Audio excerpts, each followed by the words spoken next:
Hello my dear students, आप सभी का स्वागत है एनसीईआरटी की छोटी छोटी बातें सीरीज पर, जहां पर आपको मिलती है एनसीईआरटी की हर एक लाइन की detail explanation, previous year questions plus multiple choice questions के साथ। जी हाँ, अगर आप क्लास 11th में हैं, क्लास 12th में हैं, या आप एक ड्रॉपर स्टूडेंट हैं जो नीट एग्जाम की प्रिपरेशन कर रहे हैं, तो वो आप बिल्कुल सही जगह पर आए हैं। जी हाँ, मैं हूँ सरला साहू और आप देख रहे हैं गेट साइंस सरला यूट्यूब चैनल। तो चलिए शुरू करते हैं हमारा आज का लेक्चर। आज हम शुरू करने जा रहे हैं class 11 biology chapter 11, photosynthesis in higher plants. ठीक है, this is the first lecture of this chapter. तो आज के क्लास में हम कंप्लीट करने वाले हैं 11.1, what do we know, then early experiment, and then where does photosynthesis take place, photosynthesis कहाँ पर हो रही है, and at last how many pigments are involve in photosynthesis.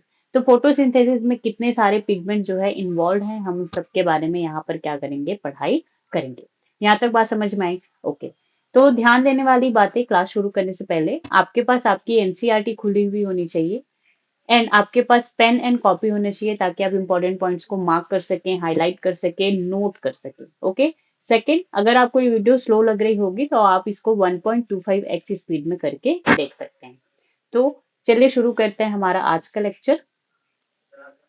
तो जैसे ही आप क्या करेंगे, चैप्टर 10 से चैप्टर 11 की ओर आएंगे एनसीईआरटी में। ठीक है, तो चैप्टर 11 से पहले आपको यहाँ पे देखने को मिलेगा यूनिट 4 प्लांट फिजियोलॉजी। ठीक है, तो ये जो चैप्टर 11 है फोटोसिंथेसिस इन हायर प्लांट्स, वो किसका पार्ट है? वो यूनिट 4 का ही पार्ट है। तो पहले हम ये जो दो पैराग्राफ दिए हुए हैं चैप्टर 11 स्टार्ट करने से पहले पहले हम उसको रीड करेंगे, एंड देन हम इसमें जो चैप्टर 11 है हम उसको स्टार्ट करेंगे। Okay, now the description of structure and variation of living organisms over a period of time ended up as two apparently irreconcilable perspectives on biology। ठीक है, तो यहाँ पे जो भी description of structure and variation of living organism है, जो भी लिविंग ऑर्गेनिज्म है उनके जो स्ट्रक्चर एंड वेरिएशन का जो डिस्क्रिप्शन है, वो ओवर टाइम जो है आपको जो है दो पर्सपेक्टिव देखने को मिलेगा बायोलॉजी में, and the two perspective essentially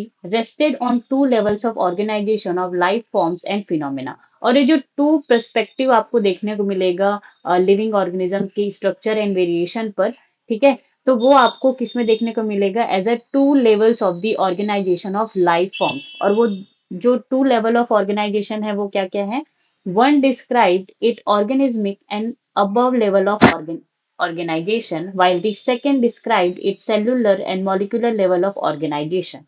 The first resulted in ecology and related disciplines, and the second resulted in physiology and biochemistry। ठीक है, तो यहाँ पर अगर कोई लाइफ फॉर्म है या लिविंग बींग है तो उसका हम पहले तो क्या करेंगे, इसको हम दो पार्ट में क्या करते हैं, डिवाइड करते हैं। पहला है यहाँ पे हम ऑर्गेनिज्मिक लेवल पे हम उसको देखेंगे। ठीक है, और ये जो ऑर्गेनिज्मिक लेवल है जिसपे हम स्टडी करेंगे, और अबव द ऑर्गेनिज्मिक लेवल जिसमें आपका जो है पॉपुलेशन आ जाता है, कम्युनिटी आ जाता है, तो वो रिजल्ट फिर किस में आ जाता है, हम उसको किस में पढ़ते हैं, पूरा का पूरा इकोलॉजी में क्या करते हैं, पढ़ाई करते हैं। ठीक है, और सेकेंड यहाँ पे डिस्क्राइब करते हैं हम किसी भी लिविंग फॉर्म्स को या लिविंग ऑर्गेनिजम्स को, तो वो है क्या यहाँ पे?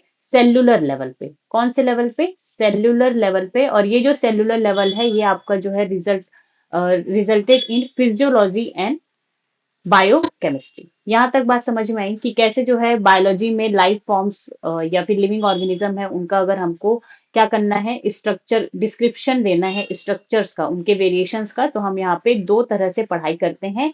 वन है ऑर्गेनिज्मिक लेवल पे जो कि फिर रिजल्ट आता है वहां पे हम इकोलॉजी वहां पे पढ़ाई करते हैं, और सेकेंड है सेलुलर लेवल पे।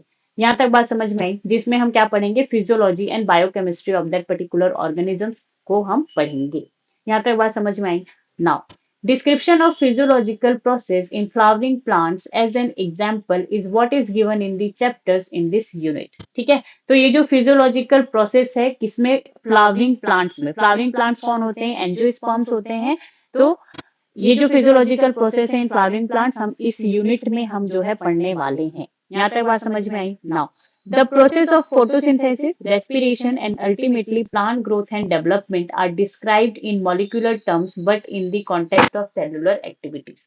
तो इस यूनिट में हम पढ़ेंगे फोटोसिंथेसिस पढ़ेंगे, रेस्पिरेशन पढ़ेंगे and plant growth and development पढ़ेंगे। ठीक है, जो कि मॉलिक्यूलर टर्म्स में इसको डिस्क्राइब किया गया है in the context of cellular activities. तो ये photosynthesis, respiration and plant growth है, इसको जो है सेलुलर लेवल पर सेल्स में क्या क्या एक्टिविटीज हो रही हैं, इस तरह से यहाँ पे क्या किया गया है, समझाया गया है। Okay, and even it organismic level wherever appropriate the relation of the physiological process to environment is also discussed। तो यहाँ पे ये जो यूनिट 4 है प्लांट फिजियोलॉजी में, तो बेसिकली हम यहाँ पे क्या पढ़ेंगे, सेलुलर लेवल पे सेलुलर एक्टिविटीज को पढ़ेंगे। ठीक है, मॉलिक्यूलर टर्म्स, वहां पे जो भी चीजें हो रही हैं, प्रोसेस हो रहे हैं, हम उसको पढ़ेंगे।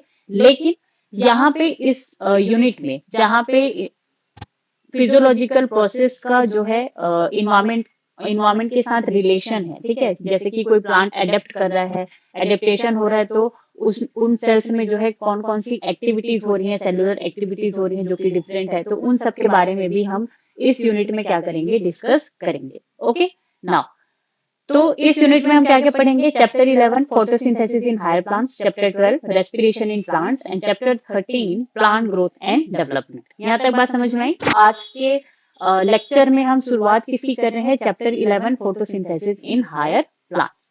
नाउ उसके बाद यहाँ पे आपको साइंटिस्ट दिखते हैं, Melvin Calvin. Okay, so Melvin Calvin born in Minnesota in April 1911, received his PhD in chemistry from University of Minnesota. He served as professor of chemistry at University of California, Berkeley. Okay, just after World War II, when the world was under shock after Hiroshima Nagasaki bombing and seeing the ill effects of radioactivity। ठीक है, तो world war 2 के time पर ही वहां पे Hiroshima and Nagasaki में bombing की गई थी। और वो बॉम्बिंग कैसा, नॉर्मल बॉम्बिंग नहीं था, वो क्या था, एटॉमिक बॉम्ब था। क्या था, एटॉमिक बॉम्ब। और ये जो एटॉमिक बॉम्ब है वो किससे बना हुआ होता है, रेडियो एक्टिव एलिमेंट से मिलकर के बना हुआ होता है। और ये जो रेडियो एक्टिव एलिमेंट है वो जो है ह्यूमन बॉडी के लिए या फिर किसी भी लिविंग फॉर्म्स के लिए क्या होता है, बहुत ही ज्यादा लीथल होता है, घातक होता है, जानलेवा होता है। ठीक है, तो वहां पे क्या होता है, अगर वो नॉर्मल बॉम्ब हो तो उससे तो जो भी वहां पे लिविंग ऑर्गेनिज्म है या ह्यूमंस है, तो वो सिर्फ और सिर्फ क्या करेंगे, वहां पे उनकी डेथ होगी। ठीक है, लेकिन ये जो एटॉमिक बॉम्ब है जिसमें रेडियो एक्टिव एलिमेंट यूज हुआ था, तो वहां पे क्या होता है कि जो भी जीन्स होते हैं, ठीक है, जेनेटिक लेवल पे वहां पे वेरिएशन हो जाता है रेडियो एक्टिव एलिमेंट से, जो भी रेडिएशंस निकल रही है उनसे। ठीक है, तो फिर वो पूरा का पूरा जो जनरेशन होता है, जो आने वाली जो पीढ़ी होती है, वो क्या होती है, पूरी की पूरी डिफेक्टिव होती है। कोई मेंटली रिटार्डेड है, तो किसी का हाथ अच्छे से नहीं फॉर्म हुआ है, पैर अच्छे से नहीं फॉर्म हुआ है, या ठीक है, तो इस तरह की चीजें होती हैं रेडियो एक्टिव एलिमेंट से। तो यहाँ पे क्या है, ill effect of the radioactive element से, रेडियो एक्टिविटी से सारे के सारे लोग क्या थे, वहां पे शॉक में थे। ठीक है, डरे हुए थे। नाउ इसी टाइम पर Calvin and coworkers put radioactivity to beneficial use. तो यहाँ पे रेडियो एक्टिव जो भी एलिमेंट्स थे उनको जो है बहुत ही घातक माना जा रहा था, किसके लिए, इंसानों के लिए, लिविंग ऑर्गेनिजम्स के लिए। लेकिन यहीं पर जो केल्विन है, उनके कोवर्कर्स हैं, तो उन्होंने ये जो रेडियो एक्टिविटी है उनको बेनिफिशियली यहाँ पे क्या किया, यूज किया। ही along with J.A. Bashan studied reactions in green plants forming sugar and other substances from raw material like carbon dioxide, water and minerals by labeling the carbon dioxide with C14। ठीक है, तो देखो यहाँ पे ये जो kelvin है और उनके जो कोवर्कर्स है, तो उन्होंने क्या किया, उन्होंने पढ़ा कि ये जो ग्रीन प्लांट्स है, तो वो क्या करते हैं, शुगर फॉर्म करते हैं।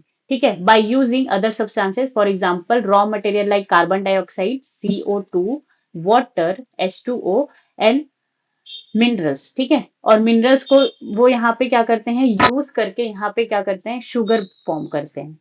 इस तरह से शुगर फॉर्म करते हैं। तो उन्होंने क्या किया, इस रिएक्शन में जो कार्बन डाइऑक्साइड है, तो नॉर्मली जो है आपको जो कार्बन 12 आपको इस तरह से देखने को मिलता है, लेकिन इन्होंने यहाँ पे कार्बन 12 की जगह ये जो CO2 है उसमें कार्बन 14 यूज किया। ठीक है, Kelvin proposed that plants change light energy to chemical energy by transferring an electron in an organized array of pigment molecules and other substances। तो केल्विन ने यहाँ पे प्रपोज किया, ये बताया कि ये जो प्लांट है वो लाइट एनर्जी के, किसको, लाइट एनर्जी को चेंज करते हैं किसमें, केमिकल एनर्जी में। यहाँ पे जो शुगर है वो क्या है, केमिकल ही तो है, ठीक है।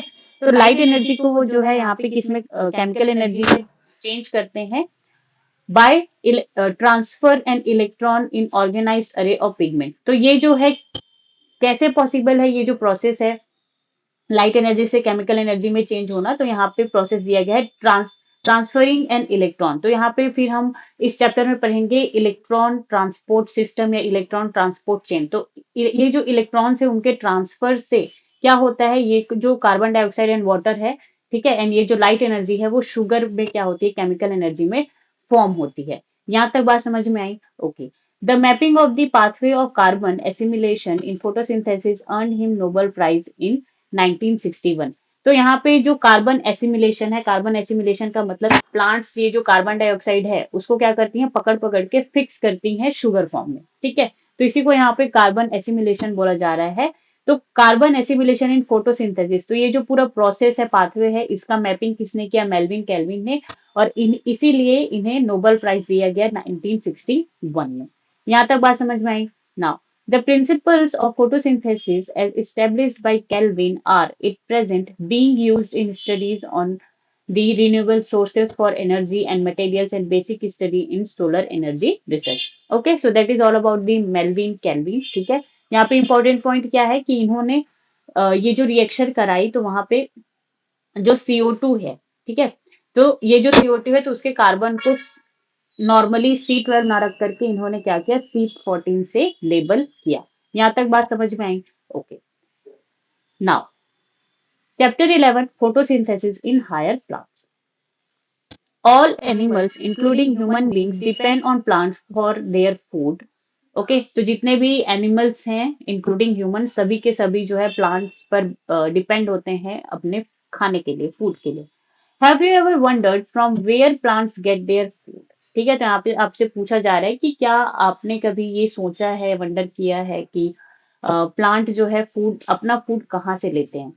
Green plants, in fact, have to make or rather synthesize the food they need, and all other organisms depend on them for their needs. Okay? तो जो ग्रीन प्लांट्स है वो क्या करती हैं, वो अपना खाना खुद बनाते हैं, सिंथेसिस करते हैं, और फिर जितने भी ऑर्गेनिज्म है वो प्लांट्स पे क्या है, अपने नीड्स के लिए डिपेंड होते हैं। The green plants make or rather synthesize the food they need through photosynthesis and are therefore called autotrophs। तो ये जो ग्रीन प्लांट्स है वो क्या करते हैं, अपना खाना खुद बनाते हैं थ्रू फोटोसिंथेसिस प्रोसेस, इसीलिए इनको क्या कहा जाता है, ऑटोट्रॉप्स कहा जाता है। ओके, तो ऑटोट्रॉप्स यहाँ पे कौन होते हैं, ग्रीन प्लांट्स मेक और synthesis their own food through the photosynthesis process. You have already learned that the autotrophic nutrition is found only in plants, and all other organisms that depend on the green plants for food are heterotrophs। ठीक है, अब यहाँ पे heterotrophs के बारे में बताया गया है कि जितने भी ऑल अदर ऑर्गेनिज्म हैं जो कि डिपेंड है ग्रीन प्लांट्स पर अपने फूड के लिए, उनको हम क्या कहते हैं, हेट्रोट्रॉप्स कहते हैं। तो हेट्रोट्रॉप्स क्या हो गए, all other organism that depend on the green plants for food. ठीक है, लेकिन अगर आप बोलोगे कि मैम जो लायन होते हैं, ठीक है, वो तो क्या होते हैं, वो तो ये सब प्लांट वगैरह खाते नहीं है, वो तो या तो खरगोश को खाएंगे या फिर अदर ऑर्गेनिजम्स को खाते हैं। तो वो जो है ये जो लायन है वो प्लांट्स पे कैसे डिपेंड हुए, वो तो प्लांट्स को खा ही नहीं रहे हैं। देखो, अगर ये जो लायन है वो किसको, रैबिट को खा रहा है, ठीक है, तो ये जो रैबिट का जो बॉडी है वो कहाँ से बना है, रैबिट तो क्या खाता है, प्लांट्स को खाता है, तो रैबिट का बॉडी कहाँ से बना है, प्लांट्स को खा करके। ठीक है, अब ये जो अब यहाँ पे ये जो रैबिट है वो किसका खाना बनेगा, लायन का। तो यहाँ पे ये जो लायन है, जो शेर है, वो क्या करेगा, यहाँ पे इनडायरेक्टली प्लांट्स पर क्या है, डिपेंडेंट है अपने फूड के लिए। ठीक है, तो ये जो हेट्रोट्रॉप्स होते हैं वो सारे के सारे ग्रीन प्लांट्स पर डिपेंडेंट होते हैं, आइदर डायरेक्टली और इनडायरेक्टली। अगर यहाँ पे जो रैबिट है वो डायरेक्टली क्या कर रहा है, प्लांट को खा करके अपनी बॉडी बना रहा है, अपना न्यूट्रिशन जो है गेन कर रहा है, तो वो डायरेक्ट हो गया। और लायन जो है प्लांट को ना खा करके वो किसको खा रहा है, रैबिट को, जो कि प्लांट को खाता है, तो ये क्या हो जाएगा, इनडायरेक्टली डिपेंडेंस। यहां तक बात समझ में आई, okay. Now green plants carry out photosynthesis, a physiochemical process by which they use light energy to drive the synthesis of organic compounds। देखो यहाँ पे जो ग्रीन प्लांट्स हैं वो क्या करते हैं, फोटोसिंथेसिस का प्रोसेस यहाँ पे होता है। और ये जो फोटोसिंथेसिस का प्रोसेस है वो क्या है, एक फिजियोकेमिकल प्रोसेस है जिसमें क्या होता है, लाइट एनर्जी को किसमें, ऑर्गेनिक कंपाउंड्स में बदला जाता है, चेंज किया जाता है। Ultimately all living forms on earth depend on sunlight for the energy. तो अल्टीमेटली जितने भी लिविंग ऑर्गेनिजम्स हैं वो अर्थ में जितने भी लिविंग ऑर्गेनिजम्स हैं वो सारे के सारे जो है सनलाइट पर डिपेंडेंट है, किसके लिए, एनर्जी के लिए। The use of energy from sunlight by plants doing photosynthesis is the basis of life on Earth. Okay, तो यहाँ पे सनलाइट से जो भी एनर्जी आ रही है उसको जो है प्लांट यूज करता है, ठीक है, बाय डूइंग दी फोटोसिंथेसिस। और यही जो प्रोसेस है वो बेसिस ऑफ लाइफ है ऑन अर्थ। अगर यहाँ पे सन नहीं होता, ठीक है, सूरज नहीं होता, तो ये जो लाइट है वो, अगर चलो वो जो लाइट है वो यहाँ तक अर्थ में आ भी रही है लेकिन उसको चेंज करने वाले जो प्लांट्स है वो नहीं होते, ठीक है, तो यहाँ पर अर्थ में जो है लाइफ इमेजिन करना इम्पॉसिबल है। यहाँ तक बात समझ में आई? Okay. Photosynthesis is important due to two reason. तो यहाँ पे फोटोसिंथेसिस जो है इम्पोर्टेंट हो जाता है टू रीजन से। Is the primary source of all food on earth. Okay, it is also responsible for the release of oxygen into the atmosphere by green plants. अब देखो यहाँ पे क्या है, अल्टीमेट एनर्जी सोर्स कौन है, सन है। ओके, अल्टीमेट एनर्जी सोर्स कौन है, सन है। अब यहाँ पे कौन आता है, chemical energy in glucose. Okay, something mistake is here. Okay, तो यहाँ पे अल्टीमेट एनर्जी कौन है, सन है। ओके, तो यहाँ पे क्या हो रहा है, okay that is the wrong one. Okay, तो सन से हमको यहाँ पे क्या मिल रही है, लाइट एनर्जी मिल रही है, ठीक है। अब ये जो लाइट एनर्जी है इसका यूज जो है प्लांट जो है किसमें करेंगे, फोटोसिंथेसिस में करेंगे। एंड फोटोसिंथेसिस से थ्रू दी फोटोसिंथेसिस ये किसमें होगा, फूड में कन्वर्ट होगा। और इसी फूड पर जो है प्लांट का तो काम चलेगा ही चलेगा, साथ ही साथ जितने भी अदर लिविंग ऑर्गेनिजम्स है वो भी क्या होंगे, डिपेंडेंट होंगे, ठीक है। नाउ अब ये जो फोटोसिंथेसिस है ये क्या है, एक फिजियोकेमिकल प्रोसेस है। लाइट एनर्जी को यूज करते हैं और ऑर्गेनिक कंपाउंड्स को क्या करते हैं, सिंथेसाइज करते हैं, फॉर्म करते हैं। Primary source of all food on earth, that is the important point, this is the primary source of all food on earth. Okay, release of oxygen into the atmosphere, so that is the most important points for the photosynthesis कि ये जो primary source of all food ये form करता है, and release of oxygen into the atmosphere. Okay, यहाँ तक बात समझ में आई? Now have you ever thought what would happen if there were no oxygen to breathe? So that is the question for you guys, you have to think. Okay, this chapter focuses on the structure of the photosynthetic machinery and the various reactions that transform light energy into chemical energy। ठीक है, तो इसमें हम जो है photosynthetic machinery के बारे में पढ़ेंगे कि कैसे जो है बहुत सारे रिएक्शंस यहाँ पे प्रोसेस किए जाते हैं to transform the light energy into the chemical energy. तो लाइट एनर्जी जो है सन से आ रही है, ठीक है, उसको हम केमिकल एनर्जी में चेंज करेंगे। इसका मतलब जो हम शुगर बनाएंगे, कार्बोहाइड्रेट यहाँ पे फॉर्म होगा, वो क्या हो जाएगा, केमिकल एनर्जी। यहाँ तक बात समझ में आई ना? तो सबसे पहला यहाँ पे पैराग्राफ है, व्हाट डू वी नो, कि हम जानते क्या हैं। Let us try to find out what we already know about the photosynthesis. ठीक है, तो आप जो है, हम जो है यहाँ पे क्लास 11 पढ़ रहे हैं। ओके, तो इसके पहले भी आपने बहुत सारी चीजें पढ़ी हैं, तो उसी के बारे में हम यहाँ पे क्या करेंगे, चर्चा करेंगे। Some simple experiments you may have done in the earlier classes have shown that chlorophyll, which is the green pigment of the leaf, light, CO2 are required for the photosynthesis to occur. तो अपने जो है earlier classes में, पहले की जो भी कक्षाओं में, ठीक है, class 9th 10th 9th 8th 7th 6th, तो ये सारे क्लासेस में आपने पढ़ा होगा कि फोटोसिंथेसिस प्रोसेस के लिए आपका जो है ग्रीन पिगमेंट होना चाहिए लीफ में, और वो जो ग्रीन पिगमेंट है वो क्या है, क्लोरोफिल है, लाइट एंड कार्बन डाइऑक्साइड। तो ये सारी चीजें रिक्वायर्ड होती हैं किसके लिए, फोटोसिंथेसिस प्रोसेस के लिए। ओके, तो यही सब छोटे मोटे जो भी एक्सपेरिमेंट्स हैं उनको हम इस चैप्टर में भी यहाँ पे क्या करेंगे, देखेंगे। You may have carried out the experiment to look for starch formation in two leaves, a variegated leaf or a leaf that was partially covered with the black paper and exposed to the light. Okay, तो यहाँ पे जो है starch formation हो रहा है या किस कंडीशन में होता है या कौन से पार्ट में होता है, तो ये जो टेस्ट किया जाता है स्टार्च फॉर्मेशन टेस्ट, तो इसके लिए मटेरियल्स आपको वेरीगेटेड लीफ जैसे कि क्रोटॉन और मनी प्लांट का लीफ आप ले लीजिए। और अगर वो नहीं है तो आप ये भी ले सकते हैं, क्या करेंगे, a leaf partially covered with the black paper before exposure to sunlight. Okay, तो हम यहाँ पे क्या करेंगे, ये क्या है, लीफ है, तो इस लीफ को हम यहाँ पे क्या करेंगे, ब्लैक पेपर से यहाँ पे हम इस तरह से कवर कर देंगे हाफ, ठीक है, पार्शियली लिखा हुआ है यहाँ पे, ठीक है। अब उसके बाद हम इसको सनलाइट में क्या करेंगे, यहाँ पे एक्सपोज करेंगे। अब थोड़ी देर बाद, ठीक है, या कुछ घंटों बाद जब हम इसको देखेंगे, तो यहाँ पे क्या होगा, ये जो ब्लैक पेपर है इसको हम हटा देंगे और ये जो लीफ है इसमें हम क्या डालेंगे, यहाँ पे आयोडीन सॉल्यूशन, ठीक है, ये क्या कर डालेंगे, iodine solution to test starch. तो बायोमोलिक्यूल चैप्टर में हमने पढ़ा था कि ये जो स्टार्च है दैट इज द पॉलीसेकेराइड, ठीक है, ये जो स्टार्च है इसका जो अगर आप स्ट्रक्चर देखेंगे तो ये इस तरह से क्या होता है, हेलिकल स्ट्रक्चर होता है।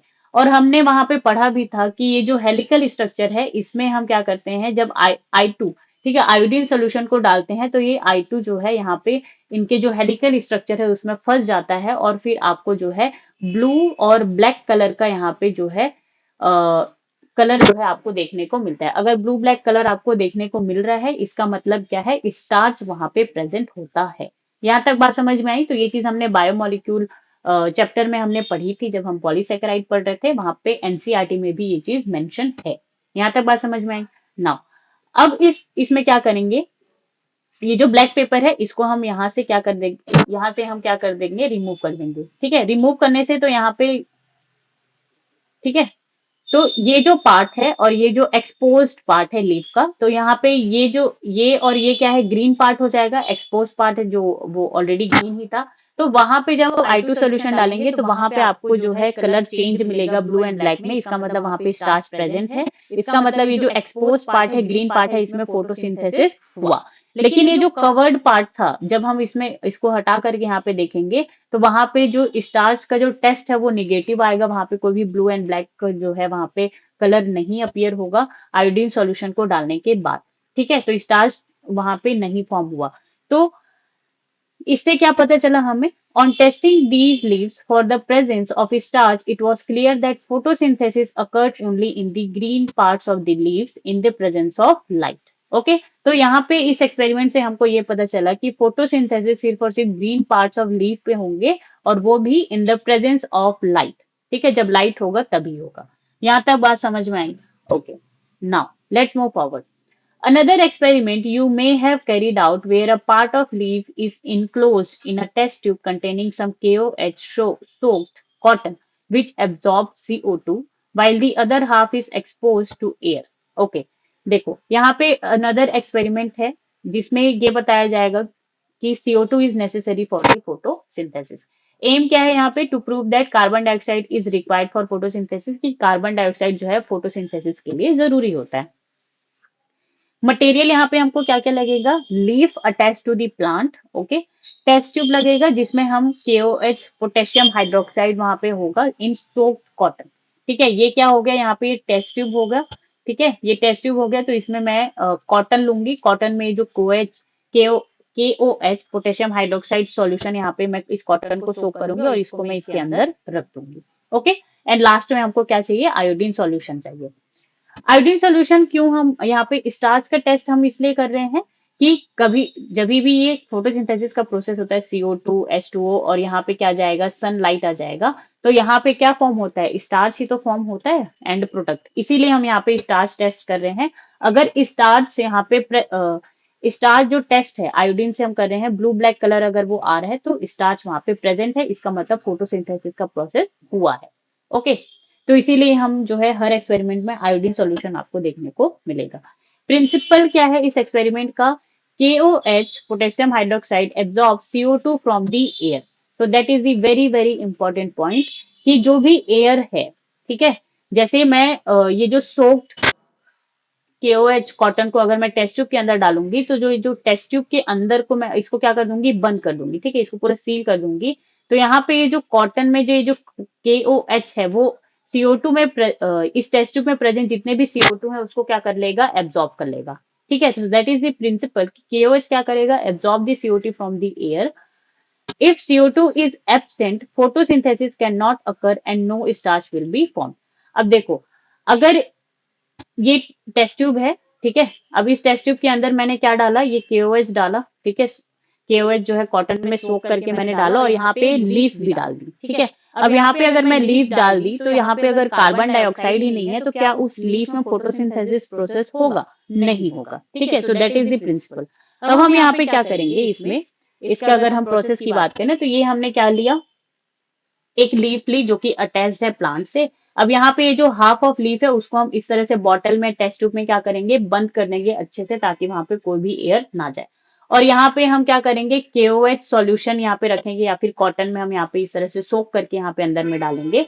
तो यहाँ पे अंदर में CO2 क्या हो जाएगा, एब्सेंट हो जाएगा. क्यों? क्योंकि ये जो KOH है, पोटेशियम हाइड्रोक्साइड है, वो CO2 को एब्जॉर्ब कर रहा है.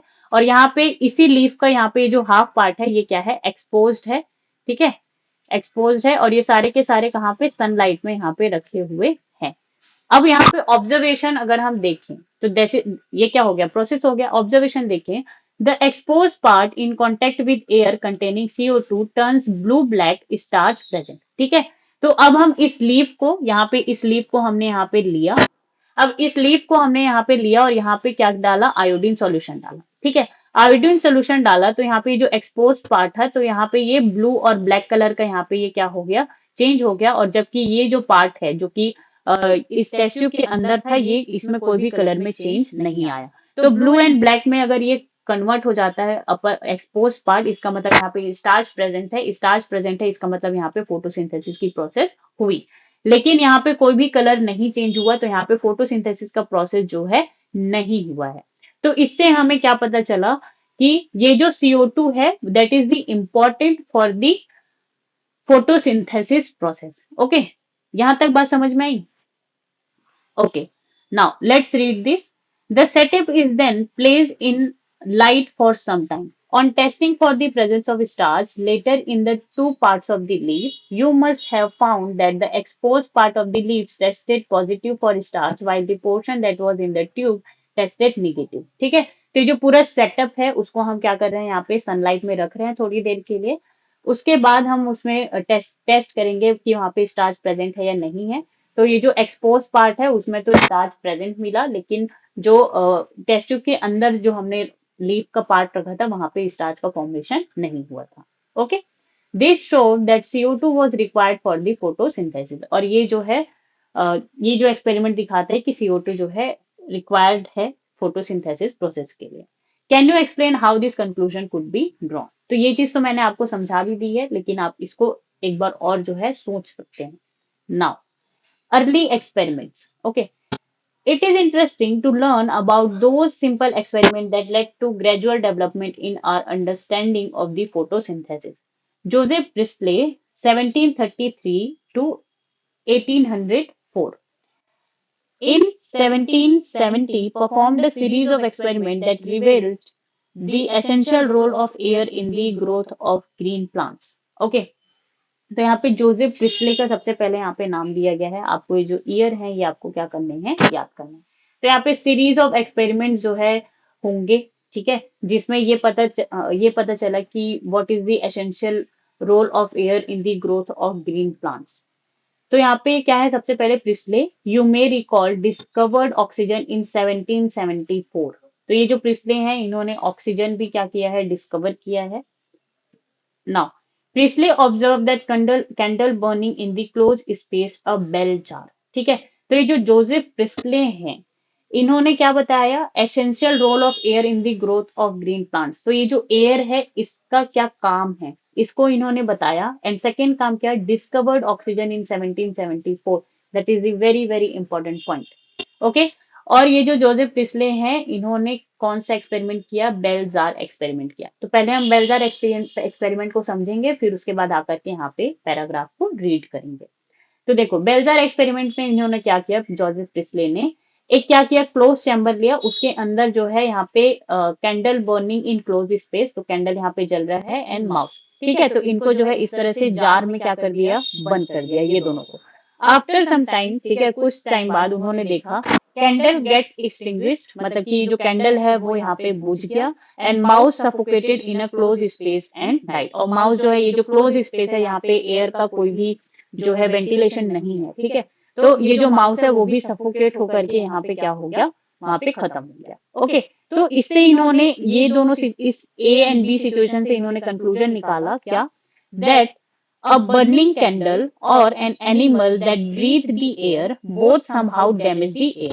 तो देखो, अगर यहाँ पे ये जो बेल जार, ये जो बेल जार है, ठीक है, ये क्लोज स्पेस ना होकर के ओपन स्पेस होता है, तो ये जो कैंडल है वो जलती ही रहती जब तक कि इसका ये जो वैक्स है वो खत्म नहीं हो जाता, और ये जो माउस है वो भी क्या होता, आराम से इसकी डेथ नहीं हुई, ठीक है, ये लाइव होता। लेकिन जब इसको हमने क्लोज स्पेस में बंद कर दिया, तो यहाँ से इन्होंने इंक्लूड निकाला कि ये जो बर्निंग कैंडल है और ये जो एनिमल है, ठीक है, वो एयर को क्या करते हैं, ब्रीथ करते हैं, एयर से कुछ ऐसा जो है लेते हैं, जिसकी वजह से ये क्या रहते हैं, ये जो कैंडल है वो जलते रहता है, और ये जो माउस है वो सफोकेट नहीं होता है, ठीक है। तो ये जो क्लोज, तो यहाँ पे निकला कि ये both somehow damage the air, तो ये दोनों क्या करते हैं, एयर से कुछ लेकर के ये एयर को डैमेज कर रहे हैं। नाउ अब यहाँ पे क्या किया गया, he placed a mint plant, ये जो सी एंड डी आपको दिख रहा है, इसमें क्या किया इन्होंने, बर्निंग कैंडल, माउस एंड उसके साथ यहाँ पे उन्होंने एक मिंट प्लांट रख दिया। फिर उन्होंने कुछ समय बाद चेक किया कि यहाँ पे जो माउस है वो भी क्या है, अलाइव है, जिंदा है, और ये जो कैंडल है वो कंटिन्यू टू बर्न, वो क्या है, यहाँ पे जल ही रहा है। ओके, तो यहाँ से इन्होंने फिर हाइपोथेसिस दिया या फिर कंक्लूजन निकाला, plants restore the air what ever breathing animals and burning candle remove. तो यहाँ पे एयर से जो भी चीजें, यहाँ पे ये जो माउस है और ये जो बर्निंग कैंडल है, वो ये जो एयर है उससे ले रहे हैं, ठीक है, उसको क्या करता है, ये जो प्लांट है वो फिर से उसमें क्या कर देता है, उसको पहुंचा देता है, उसको रीस्टोर कर देता है। यहाँ तक बात समझ में आई ना।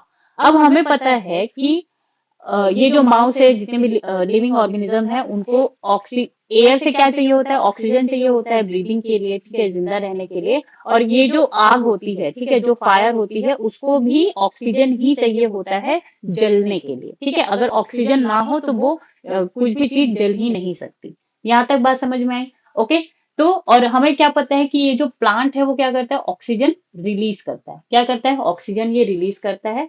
तो यहाँ पे क्या कर रहा है, ऑक्सीजन, ये जो मिंट प्लांट है वो ऑक्सीजन रिलीज कर रहा है, जो कि इस माउस को और इस कैंडल को यहाँ पे क्या कर रहे हैं, माउस को जिंदा रखे हुए और कैंडल को यहाँ पे जलाए रखे हुए, ठीक है, बुझने नहीं दे रहा है। यहाँ तक बात समझ में आई। और जो भी कार्बन डाइऑक्साइड, ये जो कैंडल है उससे जो कार्बन डाइऑक्साइड निकल रहा है, और ये जो माउस है वो भी कार्बन डाइऑक्साइड जो है इस क्लोज जार में क्या कर रहा है, यहाँ पे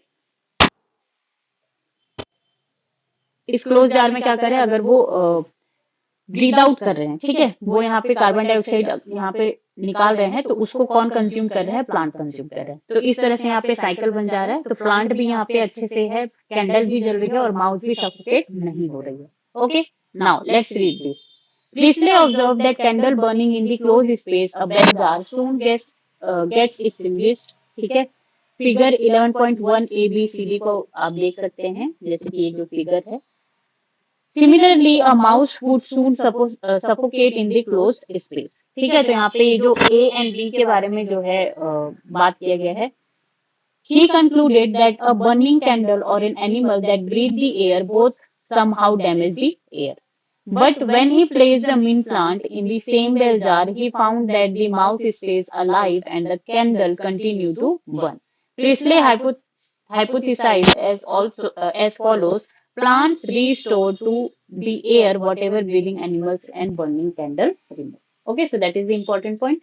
Now let's move forward.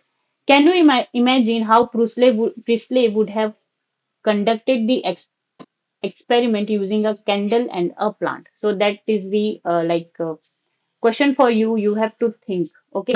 Remember, he would need to rekind the candle to test whether it burns after a few days. How many different ways can you think of to light the candle without disturbing the setup?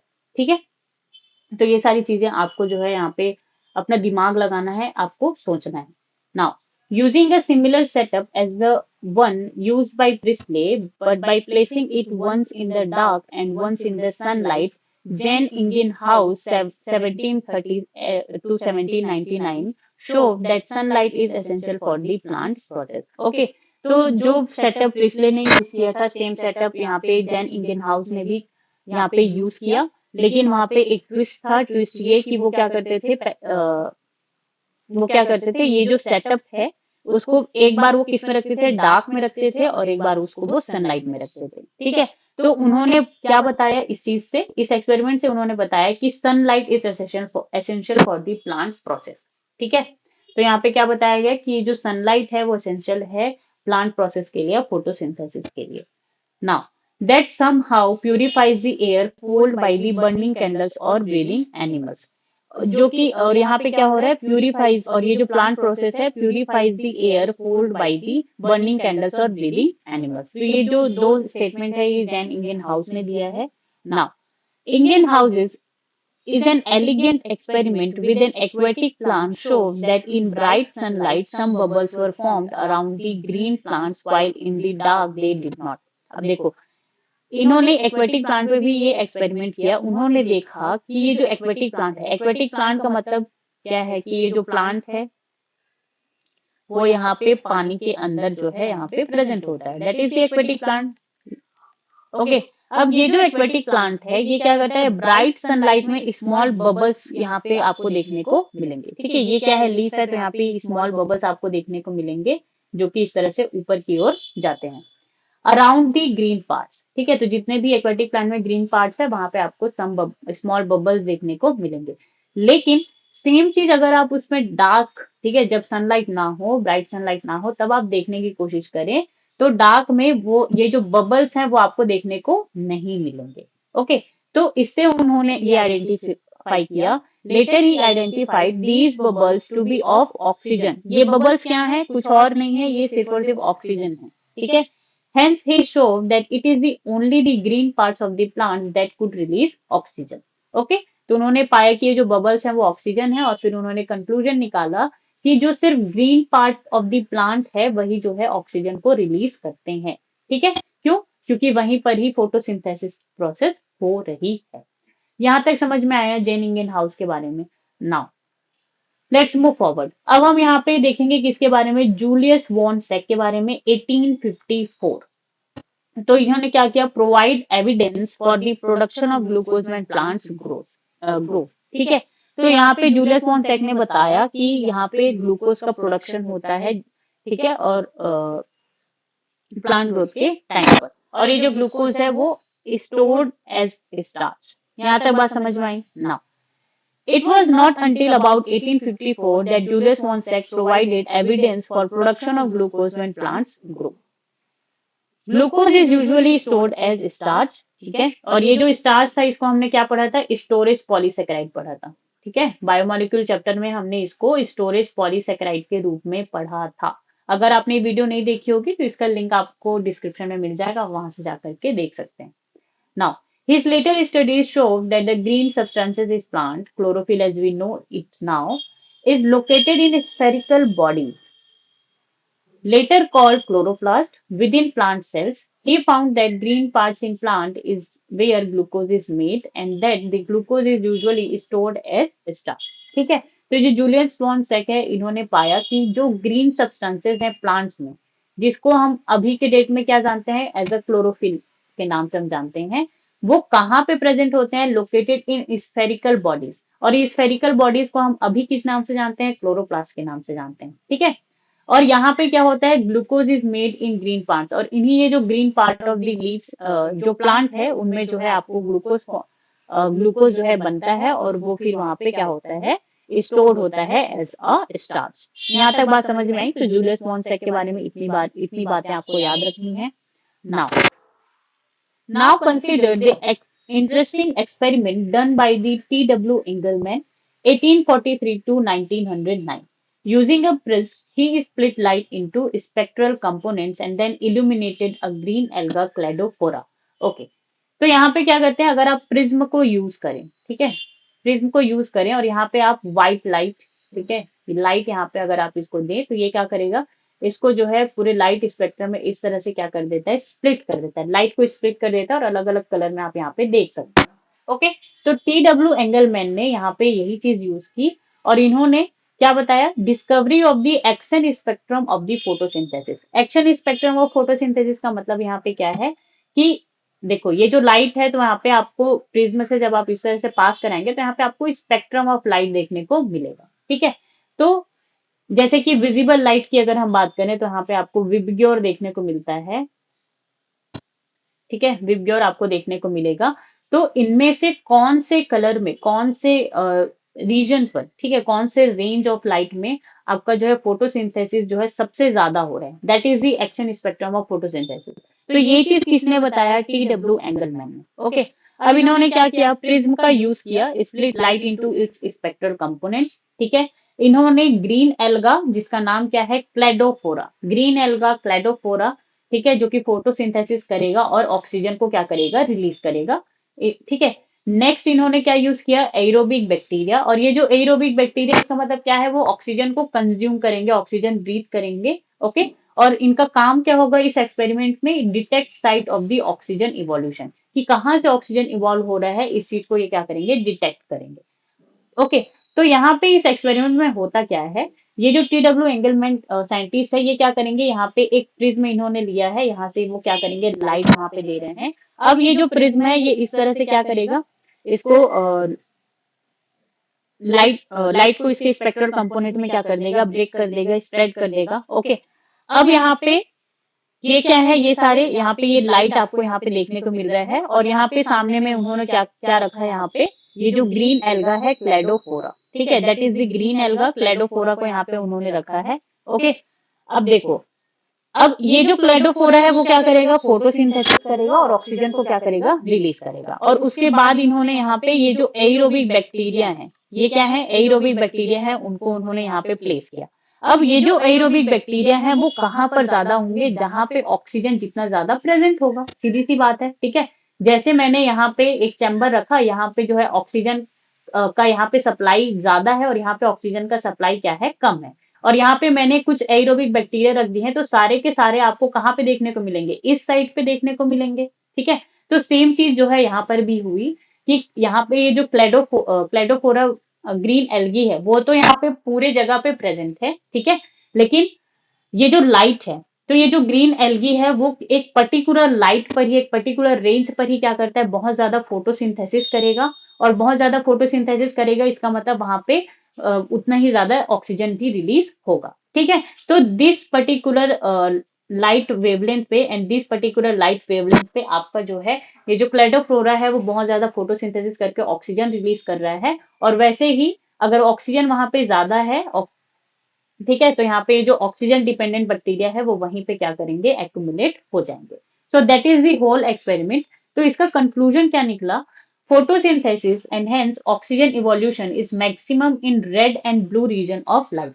ठीक है, तो यहाँ पे जो ये जो blue reason है और रेड रीजन ऑफ लाइट है, यहीं पर ही आपका जो है बहुत ज्यादा फोटोसिंथेसिस का जो प्रोसेस है वो होता है। ठीक है, और ऑक्सीजन इवोल्यूशन भी वहां पे ज्यादा होगा।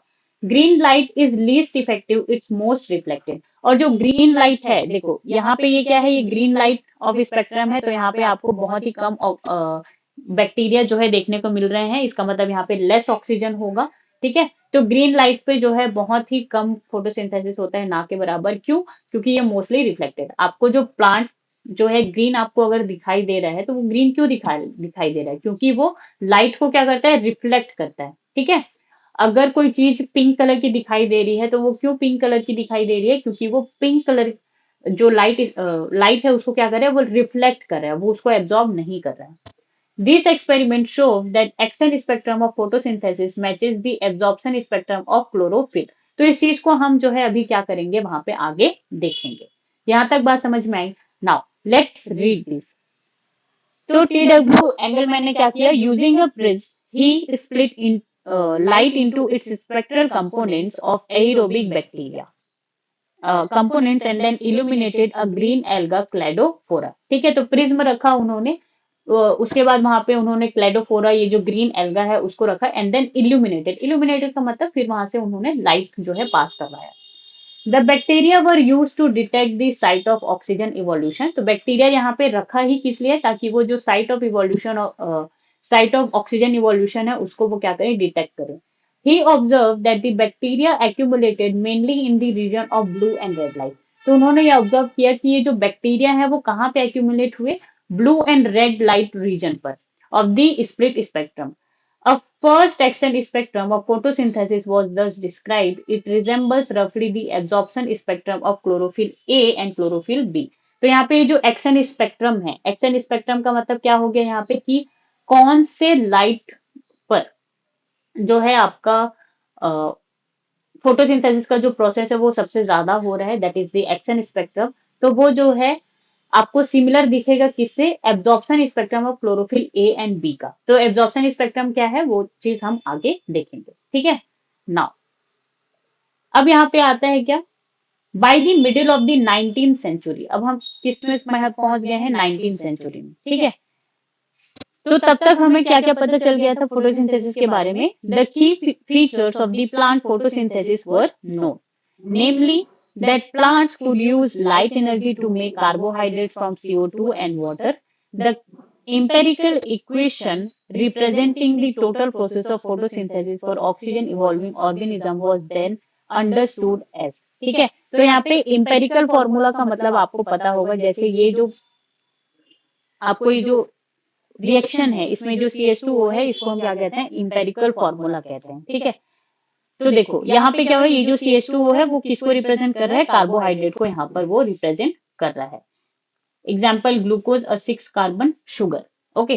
तो देखो यहाँ पे by the middle of the 19th century हमको फोटोसिंथेसिस के बारे में की फीचर हमको पता चल रहा था कि यहाँ पे क्या होगा, लाइट एनर्जी होगा, कार्बन डाइऑक्साइड होगा, वाटर होगा, इन सबको यूज करके यहाँ पे क्या बनेगा, यहाँ पे कार्बोहाइड्रेट फॉर्म होगा और ऑक्सीजन यहाँ पे क्या होगी, इवॉल्व होगी. इतनी सारी बातें हमको पता थी कब तक, 19th सेंचुरी तक. Now a milestone contribution to the understanding of photosynthesis was that made by the microbiologist Cornelis von Neal 1897 to 1985, who based on his study of purple and green bacteria demonstrated that photosynthesis is essentially a light dependent reaction in which hydrogen from a suitable oxidizable compound reduces carbon dioxide to carbohydrate. Okay.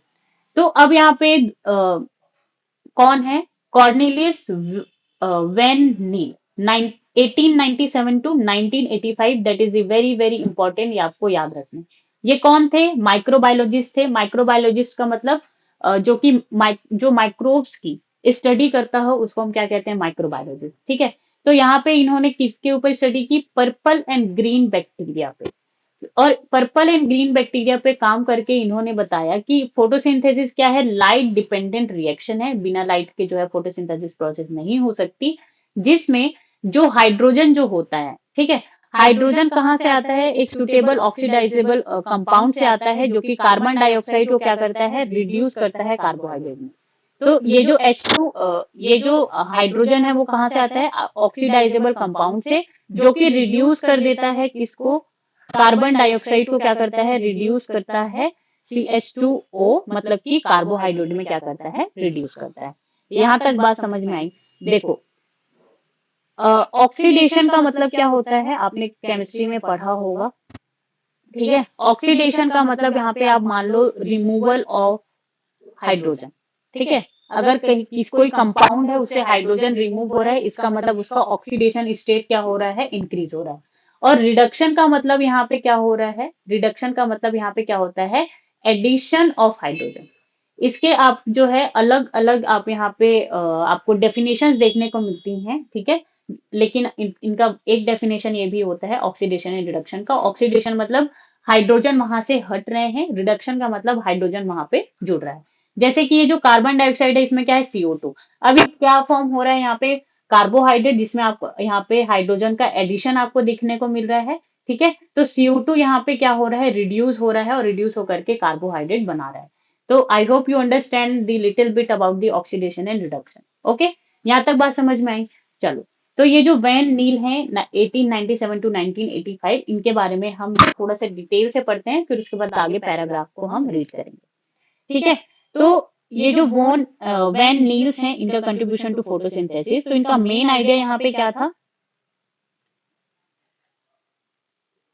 Purple and green sulphur bacteria पे इन्होंने क्या किया, काम किया, जिससे इन्होंने क्या पाया कि photosynthesis is a light dependent process in which hydrogen from oxidizable compound reduces CO2 to form carbohydrate. So this is the reaction. Carbon dioxide है यहाँ पे, ठीक है, H2A है, H2A का मतलब यहाँ पे अभी कोई भी कंपाउंड आपको यहाँ पे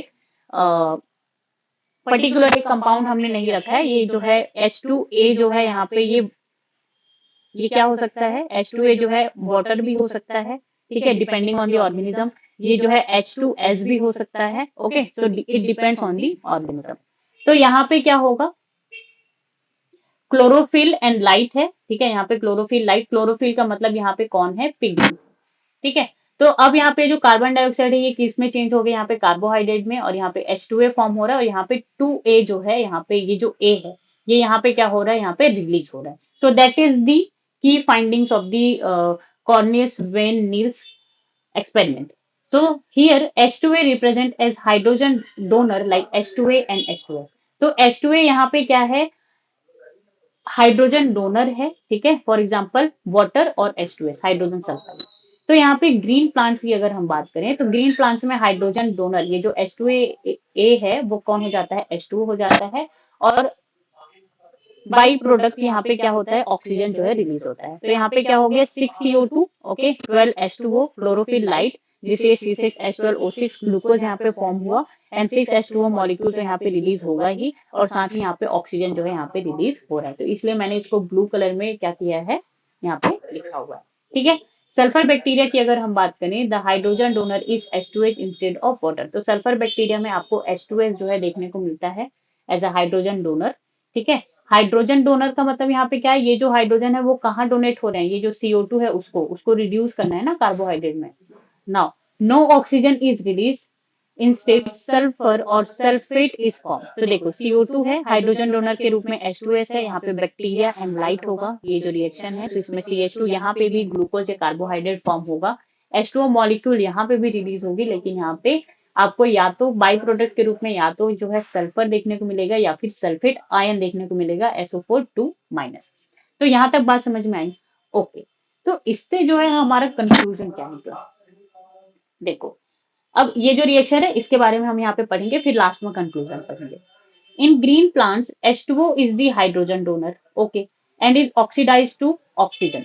ओके तो ये जो ग्रीन प्लांट्स हैं उसमें ये जो H2O है ये क्या है, हाइड्रोजन डोनर है, और ये ऑक्सीडाइज होकर के ऑक्सीजन क्या करता है, रिलीज करता है।